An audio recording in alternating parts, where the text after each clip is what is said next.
High বন্ধু, আমার first ব্লগে তোমাদের সবাইকে ওয়েলকাম। আমার কোনো ভুল ত্রুটি হয়ে থাকলে আমাকে ক্ষমা করে দিও। তাই আজকে বড়মার কাছে যাচ্ছিলাম, তাই ভাবলাম ফার্স্ট ব্লগটা বড়মার কাছে গিয়েই আরম্ভ করি। তাই হট করে বড়মা যদি না টানতে যাওয়া হতো না, সবাই জোর করলো, কিছুই ঠিক ছিল না। তারপর হট করে কালকেই ঠিক হয়েছে আর কালকেই চলে গেছি। তারপর বেশি কিছু সাজিনি এত গরমে, তা অল্প কিছু একটু কাজল, লিপস্টিক, মাস্কারা পরে হয়ে গেছে, বেশি কিছু সাজিনি। আর আমরা এখানে রেডি হচ্ছিলাম, মা তো ছিল না, মা তো কাজে গেছিলো। আর আমরা এখানে রেডি হয়ে গেছি, মা এখনও কাজ থেকে আসেনি। আমরা তিনজনেই যাব, আর ওখানে সবাই দাঁড়িয়েছিল, পিসি ভাই ঠাই সবাই দাঁড়িয়ে আছে। তারপর আমি রেডি হয়ে গেছি, বেরিয়ে গেছি ঘর থেকে আমরা তিনজন মিলে। তারপর বাড়ির পাশে আমাদের একটা ফুল গাছ ছিল, ফুল তুলে কানে গুঁজে দেখছিলাম কেমন লাগছিল। তারপরে মাকে বললাম একটু দাঁড়া, একটু ভিডিও করি। তবে মা দাঁড়ালো, তারপর অটো করে যাচ্ছিলাম, তখন একটু করলাম।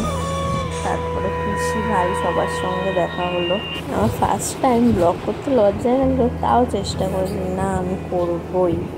তারপরে আমরা ট্রেনের জন্য দাঁড়িয়েছিলাম, খুব গরম লাগছিল, তাও সবাই মিলে দাঁড়িয়েছিলাম, কী করে আবার ট্রেন না আসলে। তারপর ট্রেন আসলো, সবাই উঠে পড়লাম। তারপরে যাচ্ছি, বেশিক্ষণ লাগেনি, 1 ঘন্টার মতো লেগেছে, পৌঁছেও গেছি। গিয়ে সব দোকানগুলোতে এত সুন্দর সুন্দর জামা ছিল, কী বলবো। আর ফটোগুলো খুব সুন্দর লাগছিল, বড়মা আর গোপালের ফটোগুলো খুব সুন্দর। আমি তো পরের বার গেলে এবার নিয়ে আসবো। ফুলের ডালা নিয়ে দেখছিলাম কেমন লাগছিল। তারপর সব ভাই বোন মিলে একটু ভিডিও করলাম। তারপর মন্দিরে ঢুকছিলাম, নমস্কার করে নিলাম। তারপরে আমরা যখন যাচ্ছিলাম দেখি বড়মার মুখের সামনে পর্দা ফেলা, কারণ বড়মাকে ভোগ দিচ্ছিল। অনেকক্ষণ ধরে দাঁড়িয়েছিলাম, কখন দেখবো। তারপরে বড়মার দর্শন পেলাম, পর্দা সরানো হলো।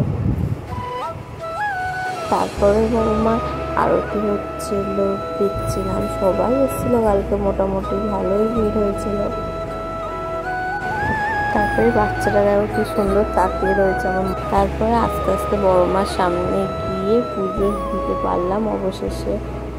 তারপর পুজো দেওয়া হয়ে গেছে, মন্দিরটা ঘুরে দেখছিলাম কেমন লাগছিল, আমিও দেখছিলাম কেমন লাগছে। আর এই জামাগুলো এত ভালো লাগছিল, বারবার মনে ছিল ভিডিও করি। তারপরে বাড়ি আসার জন্য ট্রেনে উঠে পড়েছিলাম, ট্রেনটা ফাঁকাই ছিল। তারপরে আমার ভালো লাগছিল, এত গরম লাগছিল, বসেছিলাম। তাও আমি জানলার কাছে বসেছিলাম, তখন দিদিকে বললাম একটু ভিডিও করে দেন, ভিডিও করে দিল।